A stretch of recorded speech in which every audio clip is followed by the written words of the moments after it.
Hello and welcome to Blank First Page. My name is Lucas. In this video, I've got these grain notebooks by Midori to share with you and a couple of stories that go with each one of them.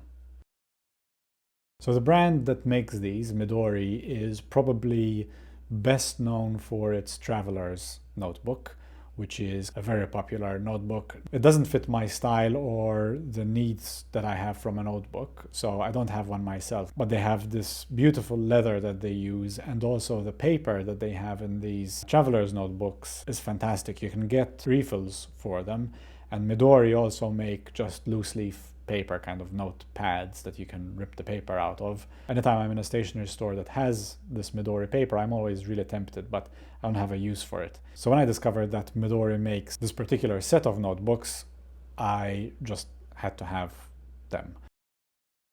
I first discovered them in Melbourne when I was living there. There's this really good stationery store called Milligram in Australia that carry some of my all-time favorite brands, including Midori, and this is the first grain notebook that I bought.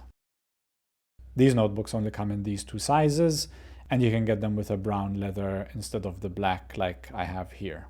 Now, these notebooks are like a texture explosion. They've got so much going on, and I think it's why I like them so much. I'll do the show and tell on this larger one just because there's more to see of it. It's got a nice elasticated band, kind of looks like two strings around each other, but they are one piece. The back is a cardboard that has these small flecks in it, which almost look like a terrazzo tile. It's very cool. They're also multicolored. And at the front, we've got the leather cover. It's a thin piece of leather, but surprisingly sturdy. And this flip notebook I used for 6 months in 2017 when I was a salesperson driving around all of rural Victoria in Australia. So this particular one has been well and truly road tested. It lived for the most part in my back pocket as I was crawling around industrial sites, and it's held up just phenomenally well. As a sales rep, I used to use these top-bound notebooks a lot because they're super easy to open with one hand. You can hold it in one hand and write, which is really convenient for when you're standing around, and they quickly go back into a back pocket and sort of or get thrown into a bag.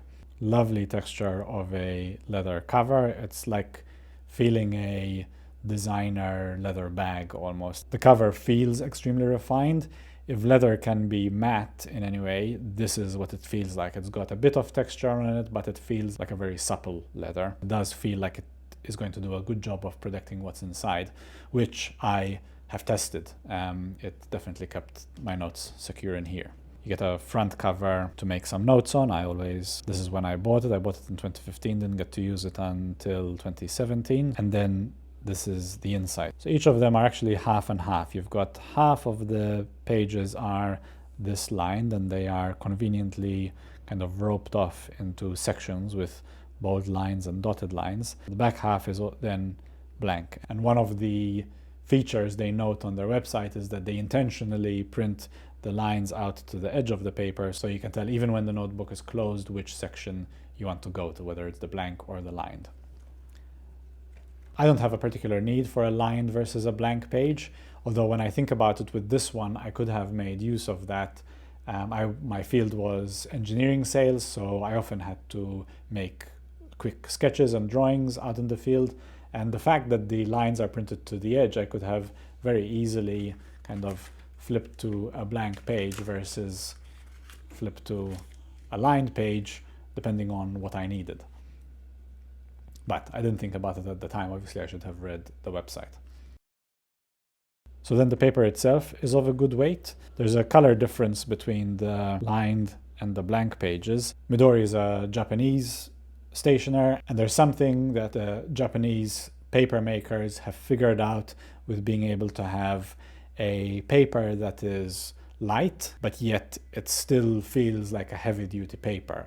So because this was a field notebook, as you can see, the writings in there, they're just quick chicken scratchings and quick to-do lists, task lists, sketches, drawings, all sorts of things. I would mainly make the quick note on site, and then later on in the car or back at my desk, I'd flip back through it and transcribe those notes into like a day book. The point I'm making is that this paper definitely got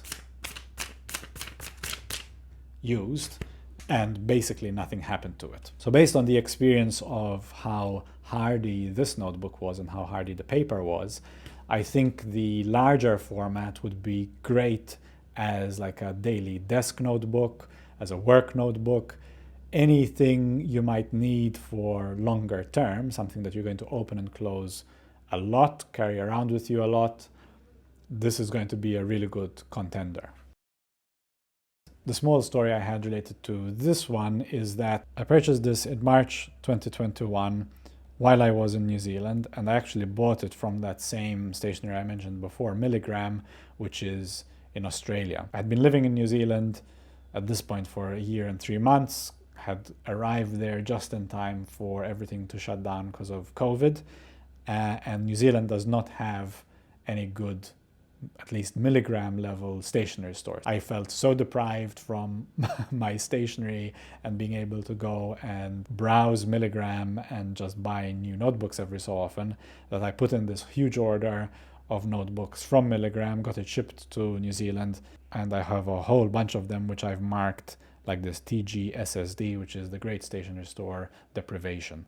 This will be just one of those great stationery memories reminding me of the pandemic. So I'm really keen to find a use for this one. I'm thinking I might make it my next work notebook. I'm currently using just a standard moleskin. One of the mental traps I used to find myself in, especially when I started collecting notebooks, is that when I buy a notebook like this, where the materials are high quality, it feels really nice, it looks really good, I used to be intimidated by the notebook itself. So I would think, what notes could I possibly put in this notebook that would live up to the high quality that this notebook actually is? But as I've used notebooks more and more, they are more fun when you use them more thoroughly and more robustly. You know, this particular notebook was crawling in roof spaces, in basements, all sorts of things, and it just highlighted the materials and the quality of the notebook even more than had it just sat on a desk somewhere with me carefully trying to put the highest quality notes I could in there.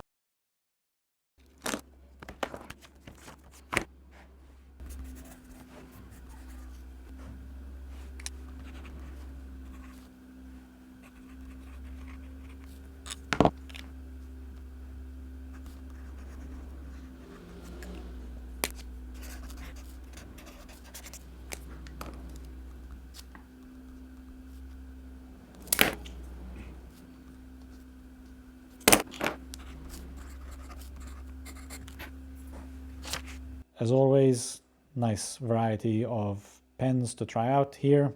Every single one of them just the perfect balance between scratchy and smooth. Too scratchy is kind of nails on chalkboard effect, but too smooth, there's no feedback, there's no interaction of the pen on the paper. Don't like it either. The only one that kind of bled through was the Muji fountain pen, which has, interestingly, the same ink in it as the other two fountain pens I wrote with. But that is the only one that did bleed through. No feathering to be seen anywhere. So basically, whatever writing instrument you prefer to write with, there's a very good chance this paper is going to take it without any problems. Hope you enjoyed this video as much as I like writing in these notebooks. If you did, please like and subscribe, and I'll see you in the next video.